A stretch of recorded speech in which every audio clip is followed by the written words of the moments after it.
power and brand behind the Rehab Depot? Well, the power and the brand behind the Rehab Depot, actually, it came from the Garcilaso Group originally.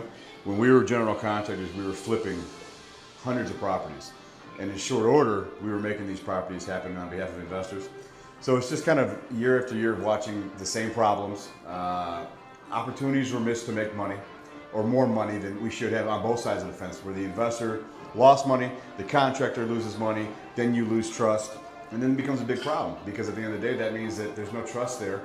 Everybody's gonna start pointing fingers and go their separate ways, thus leaving that project in the lurch, and at the end of the day, it's the investor that suffers. So our brand behind it has always been the Rottweilers, or the Rottweilers redevelopment. That will never, ever change, we'll never deviate from that. You know, if you know anything about Rottweilers, they're strong, they're aggressive, but they're loyal and loving. They're compassionate, they're understanding. They're there for you all the way, and that's who we've always tried to be for investors over the years as contractors. But now for the first time, our brand is switching a little bit. You know, we are Rottweilers, but we're gonna be on your side of the fence now. And that's the key, to have an ally from within the flip, to finally be on the outside of that flip. That's the key, that's what's missing in this business. Okay. And what was the main thought or idea that made you choose to open the Rehab Depot? You know, the Rehab Depot was a brainchild that kind of started about a year ago. During the past year or so, we were kind of looking at things in a certain way where I saw these opportunities and these misfires, whether it be the communication or whether it be, again, finger pointing, the front end work. Front end, by that I mean like the acquisition numbers weren't there, the budgets weren't there. If your numbers are inaccurate in the very beginning, forget about the whole damn deal, because it doesn't matter what contract you put on the job. If the budget makes 0 cents, you'll make no money, they won't make any money, and then this finger pointing begins, and it just becomes a colossal failure. So the brainchild was something that I started thinking about a year and a half ago, but it was a hard transition because we literally, to make it work, we couldn't do both. We couldn't be contractor and we couldn't be investor's best friend, right? It's one or the other. So in theory, I kind of opened up the gate. I went to the other side of the fence and said, I'm with the investors now. Because the investors need somebody from the inside that can tell them straight up what this business is all about, how contractors work, how contractors do not work, how you should look at pricing, how you should negotiate contracts, how you should look at change orders in different light, but more importantly, how to rehab. How to look at the project in a 50-step level and say A, B, C, D, and so on. So this is something we thought about for about a year and a half, and we launched it this year. And it's been very, very successful. It's been very stressful. You know, you leave something that you built, it was your baby. It's something that you really put your heart and soul in 24/7, 365 into something like that. But you know, at the end of the day, it was all for the better, because we couldn't be the Rehab Depot, and the Rehab Depot wouldn't even exist if the Garcilaso Group didn't kill it, crush it, and smash it the way we did over the years. Okay. And would you consider yourself a sellout now that you're coming after the bad contractors? You know, it's a funny question. A lot of people always ask me if I feel like I'm a sellout. I have a lot of contractors in this business that don't like me for whatever reason. That's their problem. You know, at the end of the day, you know, I tell it how it is. They tell it how it might be. That's not my problem.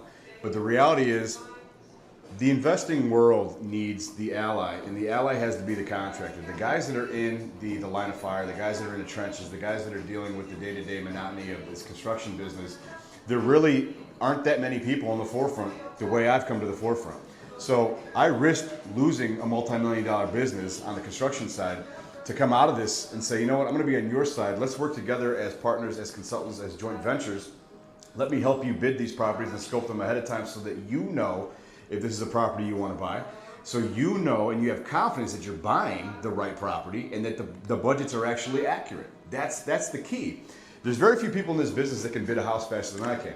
And I don't care who you are, I challenge you and I challenge you to come out here and show me how it's done. I can walk houses very, very fast, and from 100% experience of over 5,000 homes walked, that's why I can come up with these numbers.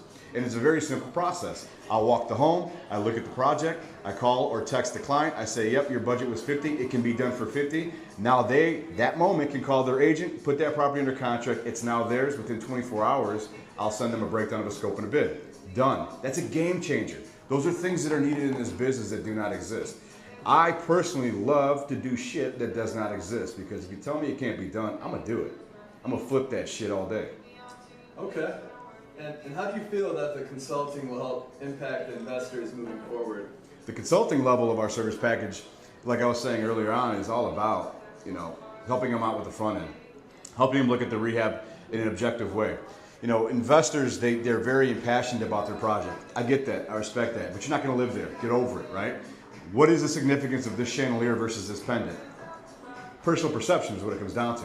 But that personal perception could be a cost of $200, $300, $400, right? So we try to help them look at the project as is and teach them not to over rehab. Over rehabbing is what's killing a lot of deals. I see it all day long. So on the consulting side, we come in and we rescue rehabs. We provide risk assessments. In those risk assessments, we break down 4 categories: the real estate agent, the contractor, the property itself, and the front end numbers. If those all are cohesive, it's going to be a good deal, and then we're going to rate that. It's going to have a success and failure rate for you guys, and that's an objective assessment. We're just here to let you know from the inside out, this is going to work or it's not going to work. On the consulting level, we also do, we take the investors and the agents through our world.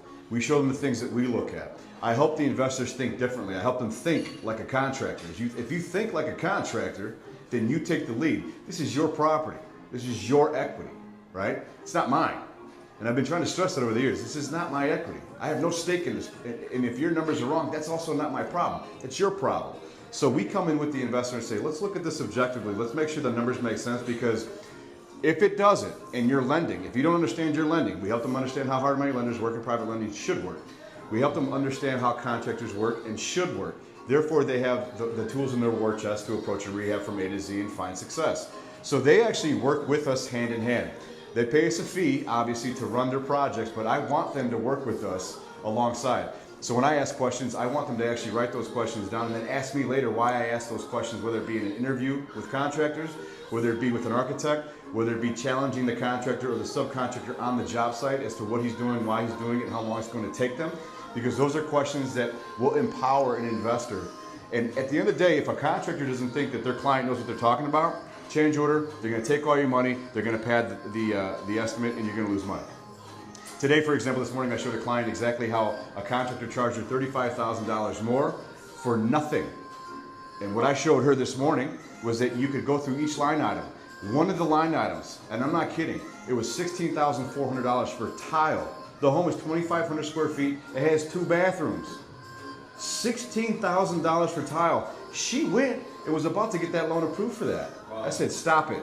You're at $4,500 tops. And that's the difference where these contractors out there, these dirty ass contractors, are trying to rip off investors because they know if their client knows what they're doing. We're trying to empower the investor and the real estate agent.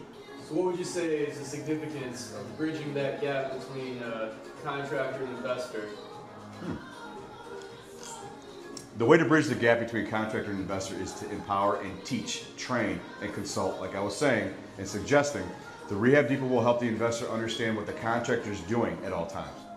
The Rehab Depot helps the investor understand, what questions to ask the contractor during the rehab, before, during, and after the rehab. But more importantly, it helps them become a leader and confidence. When you have confidence in anything you do in life, there's nothing you can't do. But when you have self-confidence, everybody will buy into your program. Everybody will buy into your brand. Everybody will buy into you. They won't necessarily buy into what you're doing. They'll buy into you for who you are. That's actually what the Garcilaso group, that's what I'm about, that's what the Roddies are all about. I know it probably annoys people that it's like, flip that shit, Roddies, Rot Nation. I don't care. Because at the end of the day, I'm confident about what we have done, what we're